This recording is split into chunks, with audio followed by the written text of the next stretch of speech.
দাও ফিরে সে অরণ্য, লও এ নগর, কবি লিখেছিলেন সেই কবেই। তবে এখন আর বিরাট অরণ্য নয়, এক টুকরো খেলার মাঠ হোক বা ফলনের জমি, কখন যেন সেসব চোখের সামনে বেপাত্তা হয়ে যাচ্ছে। একের পর এক জমিতে জবরদখলের অভিযোগ, তাতে লেগেছে রাজনীতির রঙও। জঙ্গলমহলকে বারবার হাসি খুশি বলেছেন মুখ্যমন্ত্রী। সেই জঙ্গলমহলে দাঁড়িয়েই লোকসভার আগে বড় ঘোষণা মমতা বন্দ্যোপাধ্যায়ের। আমরা আদিবাসীদের জন্য বিশেষ আইন করেছি। বিজেপি শাসিত রাজ্যে আদিবাসীদের উপর অত্যাচার হয়, আমরা আদিবাসীদের জমি দখল করতে দেব না।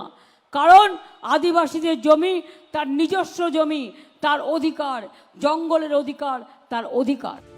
কেবল জমি রক্ষার বার্তায় নয়, মুখ্যমন্ত্রীর বার্তায় উঠে এসেছে সারি ও সারনা ধর্মের অধিকার রক্ষার বার্তাও। আমরা কিন্তু কেন্দ্রীয় সরকারকে লিখেছি, সারি আর সারনা ধর্মকে ইমিডিয়েট তোমরা অ্যাকসেপ্ট করো এবং স্বীকৃতি দাও।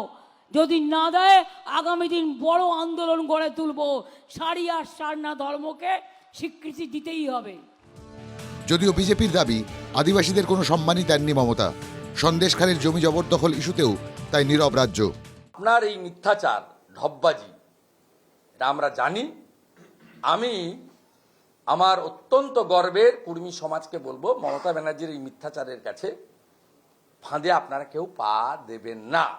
यहाँ पश्चिम बंगाल में जो घटनाएं, संदेशखाली में जो देख रहा है, और भी जो घटनाएं आया है, इससे अब तृणमूल कांग्रेस बच नहीं सकता है। বামেদের দাবি এমন কোনো আইনই তৈরি করেনি রাজ্য। তাহলে প্রথম প্রশ্ন করা হচ্ছিল, আপনি ওই আইনটার নাম বলবেন, আদিবাসী সম্পর্কে কোন আইনটা করেছেন? আই চ্যালেঞ্জ,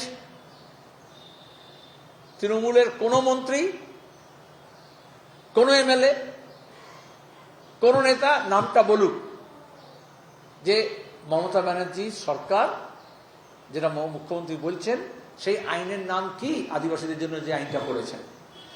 বরঞ্চ আমরা ইউপিও 1-এর সময় ফরেস্ট, জঙ্গলের জমি যে অধিকারের আইন আমরা পাশ করেছিলাম, সেটা ত্রিপুরায় লাগু করেছে আমাদের সরকার, এখন বিজেপি সরকার সেটা বাতিল করছে। জমি ও জঙ্গল নিয়ে নয়া আইন এনেছে কেন্দ্র, যে আইনে দৌলতে আদিবাসীদের অনুমতি ছাড়াই জঙ্গলের জমি হস্তান্তর করতে পারে সরকার। সামনেই লোকসভা নির্বাচন, ভোট অঙ্ক বড় বালায়। সংখ্যালঘু ও আদিবাসী ভোটে এবার নজর দিয়েছে বিজেপি, পিছিয়ে নেই তৃণমূলও। ভোট তো হবে, তবে আদিবাসীদের স্বার্থ রক্ষা হবে কি?